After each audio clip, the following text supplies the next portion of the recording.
ಪರೀಕ್ಷೆಗಳು ಹತ್ತಿರ ಬರ್ತಾ ಇದ್ದಾವೆ.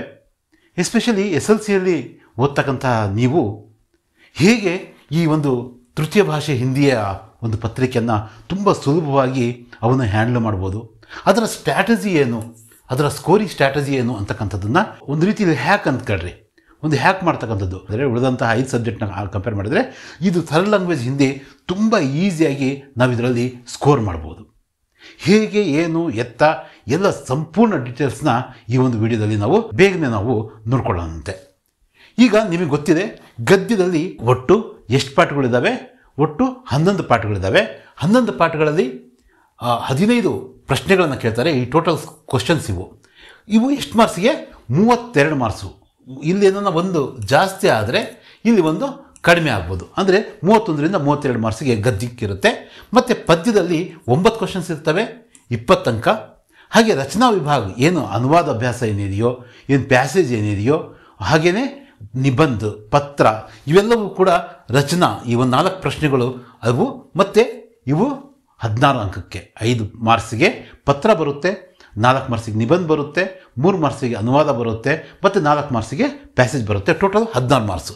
ಹಾಗೆಯೇ ವ್ಯಾಕರಣಕ್ಕೆ ಸಂಬಂಧಪಟ್ಟಂತಹ 8 MCQಗಳು ಇರ್ತವೆ. ಆ 8 MCQಗಳಿಗೆ 1 ಅಂಕದ ಪ್ರಶ್ನೆಗಳಾಗಿರೋದ್ರಿಂದ ಏನು ತುಂಬ ಸುಲಭವಾಗಿ ನಾವು ಈ 8 ಅಂಕಗಳನ್ನು ನಾವು ಗಳಿಸಬಹುದು. ಹಾಗೆಯೇ ನಾನ್ ಡೀಟೇಲ್ ಪೂರಕ ವಾಚನದಿಂದ 2 ಅಂಕದ 2 ಪ್ರಶ್ನೆಗಳಿರ್ತವೆ, ಆಪ್ಷನ್ಸ್ ಇರ್ತವೆ. ಅದು ಕೂಡ ತುಂಬ ಈಸಿ. ಅಲ್ಲಿ ನಾವು 4 ಅಂಕವನ್ನು ಪಡೆಯಬಹುದು. ಹಾಗೆ ಗದ್ಯದಲ್ಲಿ ಯಾವುದು ಮುಖ್ಯ, ಪದ್ಯದಲ್ಲಿ ನಾವೇನು ಓದ್ಕೋಬೇಕು, ಹಾಗೆಯೇ ರಚನಾ ವಿಭಾಗ ಹೇಗೆ, ಮತ್ತು ಉಳಿದಂಥ ಎಲ್ಲ ವಿವರಣೆಗಳನ್ನು ನಾವು ನೋಡ್ತಾ ಹೋಗೋಣಂತೆ. ಮುಖ್ಯವಾಗಿ ಅತಿ ಸುಲಭ ಅಂತಕ್ಕಂಥದ್ದನ್ನು ನಾವು ಗದ್ಯದಲ್ಲಿ ಯಾವುದು, ಪದ್ಯದಲ್ಲಿ ಯಾವುದು, ಅದನ್ನೆಲ್ಲ ತಿಳಿಯೋದಕ್ಕಿಂತ ಮುಂಚೆ ಓವರ್ ಆಲ್ ಆಗಿ ನಾವು ಮೊಟ್ಟ ಮೊದಲಿಗೆ ನಾವು ಅಲ್ಲಿಗೆ ಎಕ್ಸಾಮ್ ಸೆಂಟ್ರಿಗೆ ಹೋಗೋದಕ್ಕಿಂತ ಮುಂಚೆ ನಾವು ಯಾವ್ದು ಪ್ರಿಪ್ರೇಷನ್ ಮಾಡ್ಕೊಂಡಿರಬೇಕು, ಎಲ್ಲವೂ ಪ್ರಿಪ್ರೇಷನ್ ಮಾಡ್ಕೊಂಡಿರಬೇಕು. ಎಲ್ಲಿಂದ ಆರಂಭಿಸಬೇಕು, ಇನ್ನೂ ನಾವು ಆರಂಭಿಸಿಲ್ಲ ಅಂದರೆ ಎಲ್ಲಿಂದ ಆರಂಭಿಸಬೇಕು, ಯಾವ್ಯಾವ ನಮಗೆ ಕಂಪಲ್ಸರಿ ಬರಲೇಬೇಕು ಅಂತಕ್ಕಂಥದ್ದು ನಾವು ನೋಡಿದರೆ, ಮುಖ್ಯವಾಗಿ ಅತಿ ಸುಲಭವಾಗಿ ನಾವು ಯಾವುದರಲ್ಲಿ ಮಾರ್ಕ್ಸ್ನ ತೆಗಿಬೇಕು, ನಾವು ನಾಳೆ ಎಕ್ಸಾಮ್ ಬರೀಬೇಕಾದ್ರೆ, ನಾವು ಫೇಸ್ ಮಾಡಬೇಕಾದ್ರೆ ಯಾವ ರೀತಿಯ ಪೂರ್ವ ತಯಾರಿಗಳು ನಾವು ಇರಬೇಕು ಅಂದರೆ, ಈ ಪದ್ಯ ಕೋಶಿಶ್ ಕರ್ನೆ ವಾಲೋं की कभी हार नहीं होती ಅದು ಕೊನೆಯ ಪ್ಯಾರಾಗ್ರಾಫ್ ಇದೆಯಲ್ಲ, ಅಸಫಲತಾ ಏಕ್ ಚುನೌತಿ ಹೈ ಇಸೆ ಸ್ವೀಕಾರ ಕರೋ, ಕ್ಯಾ ಕಮಿ ರಹ ಗಯಿ ದೇಖೋ ಅವ್ರು ಸುಧಾರ್ ಕರೋ, ಆ ಒಂದು 4 ಲೈನ್ನ ನಾವು ಓದ್ಕೊಂಡ್ರೆ ಕಂಪಲ್ಸರಿ ಅವೇ ಬರ್ತವೆ. ಎಷ್ಟು ಸುಲಭ ನೋಡ್ರಿ ಈ 4 ಅಂಕಗಳನ್ನು ನಾವು ಪಡ್ಕೊಳ್ತಕ್ಕಂಥದ್ದು. ಹಾಗೆಯೇ ಪತ್ರ, ಮುಖ್ಯವಾಗಿ ನಾವು ಚುಟ್ಟಿ ಪತ್ರ, 2 ರೀತಿಯ ಪತ್ರಗಳನ್ನು ಕೇಳ್ತಾರೆ. ಚುಟ್ಟಿ ಪತ್ರ ತುಂಬ ಈಸಿ ಆದಂಥ ಪ್ಯಾಟ್ರನ್ನು ನಮ್ಮದೇ ಚಾನಲಲ್ಲಿ ಐ ಬಟನ್ನಲ್ಲಿ ನೀವು ನೋಡಿದರೆ ಅಲ್ಲಿ ನೀವು ಏನು ಮಾಡ್ಬೋದು, ಆ ಒಂದು ವಿವರಣೆಗಳನ್ನು ನೋಡ್ಬೋದು. ನಿಮ್ಮ ಕ್ಲಾಸಲ್ಲೂ ನೀವು ನಿಮ್ಮ ಟೀಚರ್ ಸಹ ನಿಮ್ಗೆ ಆ ಒಂದು ಇದನ್ನು ಕಲಿಸಿರ್ತಾರೆ. ತುಂಬ ಈಸಿಯಾಗಿ ನಾವು ಈ ಪತ್ರವನ್ನು ನಾವೇನು ಮಾಡ್ಬೋದು, ಕಲಿಬೋದು. ಮತ್ತು 5ಕ್ಕೆ 5 ಅಂಕಗಳನ್ನು ನಾವು ತುಂಬ ಈಸಿಯಾಗಿ ನಾವು ಪಡಿಬಹುದು. ಹಾಗೆಯೇ ಗದ್ಯಾಂಶ ಅಂದರೆ ಪ್ಯಾಸೇಜಲ್ಲೂ ಕೂಡ ಅಷ್ಟೇ. ಪ್ಯಾಸೇಜಲ್ಲಿ ಮುಖ್ಯವಾಗಿ ಏನು ಅಲ್ಲೇ ಕೊಟ್ಟಿರ್ತಾರೆ, ಒಂದು 5ರಿಂದ 6 ಲೈನ್ಗಳು ಕೊಟ್ಟಿರ್ತಾರೆ. ನಾವೇನು ಮಾಡಬೇಕು, 4 ಪ್ರಶ್ನೆಗಳಿಗೆ ಉತ್ತರ ಬರೀಬೇಕು. ನಮಗೆ ಇಲ್ಲ 2 ವಾಕ್ಯಗಳಲ್ಲಿ ನಮಗೆ ಏನಾಗ್ತಾ ಇದೆ, ಕನ್ಫ್ಯೂಸ್ ಆಗ್ತಾ ಇದೆ ಅಂದರೆ ನಾವು ಈಸಿಯಾಗಿ 2 ವಾಕ್ಯಗಳನ್ನು ಬರೆದ್ರೆ ಆಯಿತು. ತುಂಬ ಚೆನ್ನಾಗಿ ಗೊತ್ತಿರ್ತಕ್ಕಂಥವ್ರು ಈಸಿಯಾಗಿ ಪ್ರಶ್ನೆ ನೋಡಿದ ತಕ್ಷಣ ನೀವು ಆನ್ಸರನ್ನು ಬರೀತೀರ. ಹಾಗೆಯೇ ದೋಹ, ಯಾವುದು ತುಳಸಿಕೆ ದೋಹೆಯಿಂದ ಕೇಳಿರ್ತಾರೆ. ಮುಖ್ಯವಾಗಿ ನಾವು ಮಾತಾಡಬೇಕಾಗಿರ್ತಕ್ಕಂಥದ್ದು ಏನಂದರೆ, ಮೊದಲ ಮತ್ತು 3ನೆಯ ಮತ್ತು 5ನೆಯ ಪದ್ಯಗಳು. ಮತ್ತು ನೀವು ಪ್ರಿಪೇರ್ ಆಗೋದಾದರೆ ಎಲ್ಲ 5 ದೋಹೆಗಳನ್ನು ನೀವು ನೋಡ್ಕೋಬೇಕು. ಎಷ್ಟು ಅಂಕಗಳಿಗೆ? 3 ಅಂಕಗಳಿಗೆ. ಯಾವುದೇ ದೋಹ ಕೇಳಿದ್ರು ಕೂಡ ಪ್ರಸ್ತುತ ದೋಹೆ ಕೋ ತುಳಸಿದಾಸ್ ಜಿ ಸೆ ಕೃತ್ ತುಳಸಿ ಕೆ ದೋಹೆ ಸೆ ಲಿಯಾ ಗಯಾ ಹೈ ಅಂತಕ್ಕಂಥ ಲೈನ್ ಅಂತೂ ನಾವು ಬರೆದೇ ಬರೀತೀವಿ. ಅಲ್ಲೇ ಒಂದು ಮಾರ್ಕ್ಸ್ ಬಂತು. ಉಳಿದಂತೆ ನೀವು ದೋಹದಲ್ಲಿ ಏನು ಕೇಳಿದಾರೋ ಅದನ್ನು ನೋಡಿಬಿಟ್ಟು ನೀವು ಈಸಿಯಾಗಿ ಅದನ್ನು ಗದ್ಯ ರೂಪಕ್ಕೆ ನೀವು ಬರೀಬಹುದು. ಅಲ್ಲೂ ಕೂಡ ನಾವು 3 ಅಂಕವನ್ನು ಪಡೆಯಬಹುದು. ಹಾಗೆಯೇ ಇಲ್ಲಿ ನಿಬಂಧಿಗೆ 4 ಅಂಕ. ನಿಬಂಧ ನಿಮ್ಮ ಪಠ್ಯಪುಸ್ತಕದ ಕೊನೆಯಲ್ಲಿ ಏನು ಮಾಡಿದ್ದಾರೆ, ಒಂದಷ್ಟು ನಿಬಂಧಗಳು ಕೊಟ್ಟಿದ್ದಾರೆ, ಅದರಿಂದ 1. ಮತ್ತು ಪ್ರಸ್ತುತ ದಿನಮಾನಗಳಲ್ಲಿ ನಡೀತಕ್ಕಂತಹ ವಿದ್ಯಮಾನಗಳೇನಿದಾವೋ ಅವುಗಳಿಗೆ ಸಂಬಂಧಪಟ್ಟ, ಉದಾಹರಣೆಗೆ ಚಂದ್ರಯಾನ್ ಬಗ್ಗೆ ಕೇಳಬಹುದು, ಮತ್ತು ರಾಷ್ಟ್ರೀಯ ಭಾವೈಕ್ಯತೆ ಬಗ್ಗೆ ಕೇಳ್ಬೋದು. ಇದಕ್ಕೆ ಸಂಬಂಧಪಟ್ಟಂತಹ 1 ನಿಬಂಧ. ಹಾಗೆಯೇ ನಿಮ್ಮ ಪಠ್ಯಕ್ಕೆ ಸಂಬಂಧಪಟ್ಟಂತಹ, ಉದಾಹರಣೆಗೆ ಕರ್ನಾಟಕ ಸಂಪದದಿಂದ ಕರ್ನಾಟಕದ ಬಗ್ಗೆ ಬರೀಬೇಕು, ಕರ್ನಾಟಕದ ಒಂದು ವೈಶಿಷ್ಟ್ಯಗಳ ಬಗ್ಗೆ ಬರೀರಿ ಅಂತ ಕೇಳಬಹುದು. ಹಾಗೆಯೇ ಇಲ್ಲಪ್ಪ ಅಂದರೆ ಯಾವುದನ್ನು ಕೇಳ್ಬೋದು, ಮುಖ್ಯವಾಗಿ ಇಂಟರ್ನೆಟ್ ಕ್ರಾಂತಿಯಿಂದ ಕೇಳಬಹುದು. ಇದು ಈ ಒಂದು ಪಾಠದಿಂದ ಅಂದರೆ ನಮ್ಮ ಪಠ್ಯದಿಂದ ಕೇಳಬಹುದಾದಂತಹ ಇವು ನಿಬಂಧಗಳು. ಈ ಒಂದು 3 ನಿಬಂಧಗಳಲ್ಲಿ ಅಲ್ಲೇ ಕೊಟ್ಟಿರ್ತಾರೆ, ಒಂದು 4 ಆಪ್ಷನ್ ಕೊಟ್ಟಿರ್ತಾರೆ. ನಾವೇನು ಮಾಡಬೇಕು, ಅದರಲ್ಲಿ ಪ್ರತಿ ಆಪ್ಷನ್ಗೂ 2 ಲೈನು, ಸ್ವಲ್ಪ ವಿಷಯ ವಿಸ್ತಾರ ಇರತಕ್ಕಂಥ ಕಡೆ ನಾವು ಒಂದು 6ರಿಂದ 8 ಲೈನ್, ಅಂದರೆ 10ರಿಂದ 12ರಿಂದ 15 ಸೆಂಟೆನ್ಸ್ನ ನಾವು ಬರೆದ್ರೆ ತುಂಬ ಈಸಿಯಾಗಿ 4 ಅಂಕವನ್ನು ಪಡಿಬೋದು. ಅನುವಾದ ಸಹ ಅಷ್ಟೇ. ಅನುವಾದಗಳು ಕೂಡ ಹೆಚ್ಚು ತತ್ಸಮ ಪದಗಳು ಇರ್ತಕ್ಕಂತಹ ಒಂದು ಪ್ಯಾರಾಗ್ರಾಫ್ನ ಕೇಳ್ತಾರೆ, 3 ಅಥವಾ 4 ಲೈನ್ ಇರ್ತಕ್ಕಂಥ ಪ್ಯಾರಾಗ್ರಾಫ್ನ. ಅದನ್ನು ನಾವೇನು ಮಾಡ್ಬೋದು, ನಾವು ಪಾಠದಲ್ಲಿ ಓದಿರ್ತಕ್ಕಂಥದ್ದೇ, ತಿಳಿದಿರ್ತಕ್ಕಂಥದ್ದೇ, ಅದನ್ನು ನಾವು ಈಸಿಯಾಗಿ ಕಾಶ್ಮೀರಿ ಸೇಬಿಂದ ಕೇಳ್ಬೋದು, ಇಮಾನ್ದಾರಂಗೆ ಸಮ್ಮೇಳನದಿಂದ ಕೇಳ್ಬೋದು, ಮತ್ತು ಗಿಲ್ಲುನಿಂದ ಕೇಳ್ಬೋದು, ಹಾಗೆಯೇ ಮೇರಾ ಬಚ್ಪನ್ನಿಂದ ಕೇಳ್ಬೋದು, ಇಲ್ಲ ಅಂದರೆ ಕರ್ನಾಟಕ ಸಂಪದದಿಂದ ಕೇಳ್ಬೋದು. ಕರ್ನಾಟಕ ಸಂಪದದಿಂದ ಕೇಳಿದಂದು ತುಂಬ ಈಸಿಯಾಗಿ ನಾವು ಇದನ್ನು ಮಾಡ್ಬೋದು. ಒಟ್ಟು ಎಷ್ಟು ಅಂಕಗಳಾದವು? 4 + 5 ಎಷ್ಟು? 9, 9, 7, 16, 16, 1, 7, 23 ಅಂಕಗಳು ತುಂಬ ಈಸಿಯಾಗಿ ನಾವೇನು ಮಾಡ್ಬೋದು, ಇವು ಬಂದೇ ಬರ್ತವೆ, ಹೀಗೆ ಬರ್ತವೆ ಅಂತ ಗೊತ್ತಿರ್ತಕ್ಕಂತಹ ಒಂದು ಪ್ರಶ್ನೆಗಳು. ಇವನ್ನು ನಾವು ತುಂಬ ಈಸಿಯಾಗಿ ನಾವು ಕಲಿಬೇಕು. ಮತ್ತು ನೆಕ್ಸ್ಟ್ ನಾವು ನೋಡೋದಾದರೆ, ನಾವು ಯಾವ ಪಾಠ ಯಾವ ಪದ್ಯಗಳು ಮುಖ್ಯ ಅಂತಕ್ಕಂಥದ್ದನ್ನು ನಾವು ನೋಡೋಣಂತೆ. ನಾವು ಪಾಠದಿಂದ ಎಷ್ಟು ಬರ್ತವೆ, ಪದ್ಯದಿಂದ ಎಷ್ಟು ಬರ್ತವೆ ಅಂತಕ್ಕಂಥ ಮೊದಲೇ ನಾವು ತಿಳ್ಕೊಂಡ್ವಿ. ಈಗ ನಾವು ಏನು ನೋಡೋಣ, ಕರ್ನಾಟಕದ ಸಂಪದ ಯಾವ ಮುಖ್ಯವಾದಂಥ ಪಾಠಗಳು ಅಂದರೆ ಕರ್ನಾಟಕ ಸಂಪದ, ಬಸಂತ್ ಕಿ ಸಚ್ಚಾಯಿ, ಇಂಟರ್ನೆಟ್ ಕ್ರಾಂತಿ ಮತ್ತು ಗಿಲ್ಲು. ಎಷ್ಟು ಅಂಕ ಬರುತ್ತೆ ಈ 4 ಪಾಠಗಳನ್ನು ನಾವು ಓದ್ಕೊಳ್ಳೋದ್ರಿಂದ? ಎಷ್ಟು ಅಂಕ ಅಂದರೆ 13 ಅಂಕಗಳು ಈಸಿಯಾಗಿ ನಮಗೆ ಬರ್ತವೆ. 13 ಅಂಕಗಳು ನಮಗೆ ಈಸಿಯಾಗಿ ನಾವು ಗಳಿಸಬಹುದು.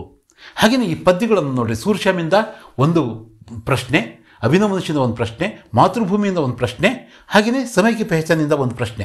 ಈ ಸಮಯಕ್ಕೆ ಪಹಚಾನ ಅನ್ನೋದಂತೂ ಈಗ ಒಂದು ವಿಡಿಯೋ ಮಾಡಿದ್ದೀವಿ. ಅದರಲ್ಲಿ ಏನಪ್ಪ ಅಂದರೆ ಯಾವುದೇ ಪ್ರಶ್ನೆ ಕೇಳಿದರೂ ಕೂಡ ನೀವು ಆ ವಿಡಿಯೋದಲ್ಲಿ ಹೇಳಿರ್ತಕ್ಕಂಥ ಉತ್ತರವನ್ನು ಹೇಳಿದರೆ ಅದಕ್ಕೆ ಸೂಟ್ ಆಗ್ತಕ್ಕಂತಹ ಈಸಿಯಾಗಿ ಬರೀಬೋದಾದಂತಹ 3 ಅಂಕದ ಅಥವಾ 2 ಅಂಕವನ್ನು ನಾವು ಪಡಿಬೋದಂತ. ಇವು ಅಷ್ಟೇ. ಇವಿಷ್ಟು ಪದ್ಯಗಳಲ್ಲಿ, ಈ 4 ಪದ್ಯಗಳಲ್ಲಿ ಅಲ್ಲೂ ಕೂಡ ನಾವು 13 ಅಂಕಗಳನ್ನು ನಾವು ಪಡಿಬಹುದು. 13 ಅಂಕಗಳನ್ನು ನಾವು ಈಸಿಯಾಗಿ ನಾವು ಇಲ್ಲೂ ಕೂಡ ನಾವು ಪಡಿಬಹುದು. ಹಾಗೆಯೇ ನೆಕ್ಸ್ಟ್ ಅಂದರೆ ಇಲ್ಲಿ ಯಾವುದು? ಸೂರ್ಯಶ್ಯಾಮು, ಅಭಿನವ ಮನುಷ್ಯ, ಮಾತೃಭೂಮಿ, ಸಮಯಕ್ಕೆ ಪಹಚಾನ್. ಮತ್ತು ಉಳಿದಂತೆ ಕೋಶಿಶ್ ಕರ್ನೆ ವಾಲೋಂ ಕಿ ಕಭಿ ಹಾರ್ ನಹೀ ಹೋತಿ ಬಗ್ಗೆ ನಾವು ಮಾತಾಡಿದ್ವಿ. ಅಲ್ಲಿ ಪದ್ಯ 4 ಮಾರ್ಕ್ಸಿಗೆ ಕೇಳ್ತಾರೆ. ಹಾಗೆಯೇ 3 ಅಂಕಕ್ಕೆ ಯಾವುದು ಭಾವಾರ್ಥವನ್ನು ಕೇಳ್ತಾರೆ, ಅದನ್ನು ನಾವು ಕೂಡ ಮಾತಾಡಿದ್ದೀವಿ. ನೆಕ್ಸ್ಟ್ ಇದಕ್ಕೆ ಹೋಗೋದಾದರೆ ನಾನ್-ಡೀಟೇಲಿಂದ ನೋಡ್ರಿ, ಒಟ್ಟು ನಿಮಗೆ 3 ಪಾಠಗಳಿದ್ದಾವೆ. ನಾಗರಿಕ ಕರ್ತವ್ಯ, ಶನಿ ಸಬ್ಸೆ ಸುಂದರ ಗ್ರಹ, ಹಾಗೆಯೇ ಸತ್ಯಕ್ಕೆ ಮಹಿಮಾ. ಇವು ಎಷ್ಟು?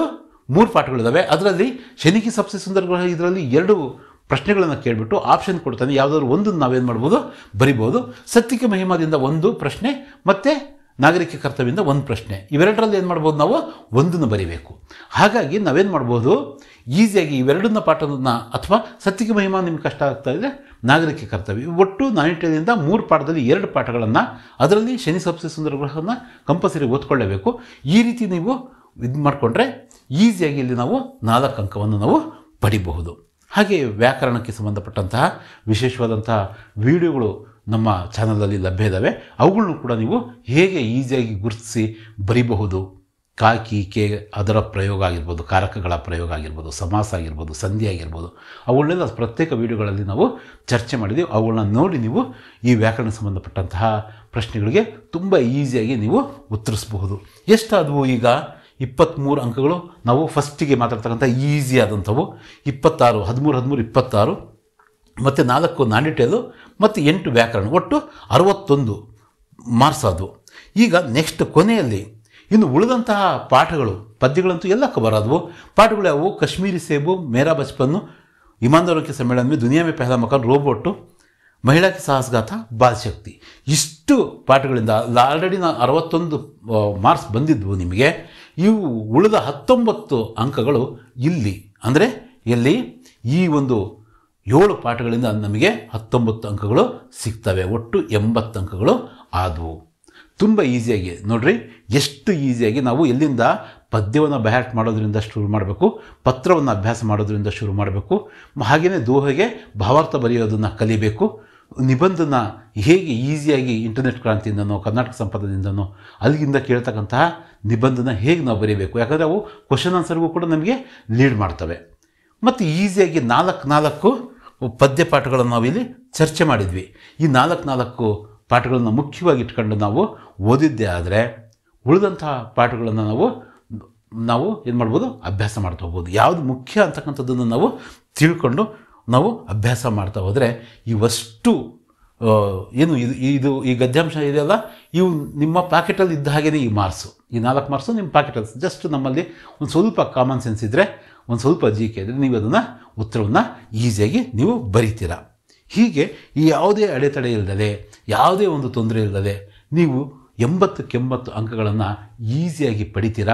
ಯಾವುದೇ ಭಯ ಬೇಡ, ಧೈರ್ಯವಾಗಿ ನಾನು ಹೇಳಿರೋ ಏನಿದೆಯೋ ಇವನ್ನ ಕಲಿತಾ ಹೋದರೆ ಈಸಿಯಾಗಿ, ಇದಕ್ಕಂತೂ ನೀವು ಅಭ್ಯಾಸ ಮಾಡಬೇಕಾದ್ದು ಏನೂ ಇಲ್ಲ. ಈ ರೀತಿ ನೀವು ಅವನ್ನ ಕಲಿತಾ ಹೋದರೆ ಈಸಿಯಾಗಿ ನಾವೇನು ಮಾಡ್ಬೋದು, 80ಕ್ಕೆ 80 ಅಂಕಗಳನ್ನು ಪಡೆಯೋದಕ್ಕೆ ಹತ್ತಿರ ಹೋಗ್ಬೋದು. ಕಷ್ಟ ಅಂತಕ್ಕಂಥದ್ದು ಇಲ್ಲವೇ ಇಲ್ಲ. ಉಳಿದಂಥ ಎಲ್ಲ ಸಬ್ಜೆಕ್ಟ್ಗಳಿಂದ ತುಂಬ ಈಸಿಯಾದಂತಹ ಸಬ್ಜೆಕ್ಟು ಈ ತೃತೀಯ ಭಾಷೆ ಹಿಂದಿ. ಮತ್ತು ನಿಮಗೇನೇ ಇದ್ರ ಬಗ್ಗೆ ಏನಂತಹ ಪ್ರಶ್ನೆಗಳಿರಲಿ, ಬರ್ತಕ್ಕಂತಹ ಡೌಟ್ಗಳನ್ನು ನಮ್ಮ ಒಂದು ಎಜುಕೇಷನ್ ಮುನ್ನಡೆ ಚಾನಲಲ್ಲಿರ್ತಕ್ಕಂತಹ ವಿಡಿಯೋಗಳು ಉತ್ತರ ಕೊಡಲಿಲ್ಲ ಅಂದರೆ ಅವನ್ನ ಮತ್ತೆ ಕಾಮೆಂಟ್ ಮಾಡಿ, ನೀವು ಪ್ರಶ್ನೆ ಮಾಡಿ ಅದರ ಉತ್ತರವನ್ನು ಪಡೀರಿ. ನೆಕ್ಸ್ಟ್ ವಿಡಿಯೋದಲ್ಲಾದರೂ ಉತ್ತರವನ್ನು ಕೊಡ್ತೀನಿ, ಇಲ್ಲಾಂದರೆ ಅಲ್ಲೇ ಕಾಮೆಂಟ್ಗೆ ಆದರೂ ನಾವು ಉತ್ತರವನ್ನು ಕೊಡುವಂಥ ಒಂದು ವ್ಯವಸ್ಥೆಯನ್ನು ಮಾಡಿಕೊಳ್ಳೋಣಂತೆ. ನೀವಿನ್ನೂ ಎಜುಕೇಷನ್ ಮುನ್ನಡೆ ಚಾನಲ್ನ ನೀವು ಸಬ್ಸ್ಕ್ರೈಬ್ ಮಾಡ್ಕೊಳ್ಳಿಲ್ಲ ಅಂದರೆ ಸಬ್ಸ್ಕ್ರೈಬ್ ಮಾಡ್ಕೊಳ್ಳಿ. ಈಗ SLCಗೆ ಅಷ್ಟೇ ಅಂತಲ್ಲ, ನೆಕ್ಸ್ಟ್ ಬರ್ತಕ್ಕಂಥ ಕಾಂಪಿಟೇಟಿವ್ ಎಕ್ಸಾಮ್ಗಳಿಗೂ ಕೂಡ ನಾವು ಅದಕ್ಕೆ ಸಂಬಂಧಪಟ್ಟಂಥ ವಿಡಿಯೋ ಪಾಠಗಳನ್ನು ಮಾಡುವ, ಮತ್ತು ಕಮ್ಯುನಿಟಿ ಪೋಸ್ಟ್ಗಳಲ್ಲಿ GK ಕ್ವಶನ್ಗೆ ಸಂಬಂಧಪಟ್ಟಂತಹ ಮತ್ತು ಪ್ರಚಲಿತ ವಿದ್ಯಮಾನಗಳಿಗೆ ಸಂಬಂಧಪಟ್ಟಂತಹ ಪ್ರಶ್ನೆಗಳನ್ನು ಕೇಳಿ ನಿಮಗೆ ಹುರಿದುಂಬಿಸ್ತಕ್ಕಂಥ ಕೆಲಸವನ್ನು ಎಜುಕೇಷನ್ ಮುನ್ನಡೆ ಚಾನಲ್ನ ಒಂದು ಬಳಗ ಮಾಡ್ತಾ ಇದೆ. ತಪ್ಪದೆ ಚಾನಲ್ನ ಸಬ್ಸ್ಕ್ರೈಬ್ ಮಾಡ್ಕೊಳ್ಳಿ. ಈ ವಿಡಿಯೋ ಬಗ್ಗೆ ನಿಮ್ಮ ಅಭಿಪ್ರಾಯವನ್ನು ತಪ್ಪದೆ ಕಮೆಂಟ್ ಮಾಡಿ, ಮತ್ತು ನಿಮ್ಮ ಫ್ರೆಂಡ್ಸ್ ಜೊತೆಗೆ ಇದನ್ನು ಶೇರ್ ಸಹ ಮಾಡಿ. ಮತ್ತೆ ಇನ್ನೊಂದು ವಿಡಿಯೋದಲ್ಲಿ ಮತ್ತೆ ಚರ್ಚೆ ಮಾಡ್ತಾ ಸಿಗೋಣಂತೆ. ಧನ್ಯವಾದ.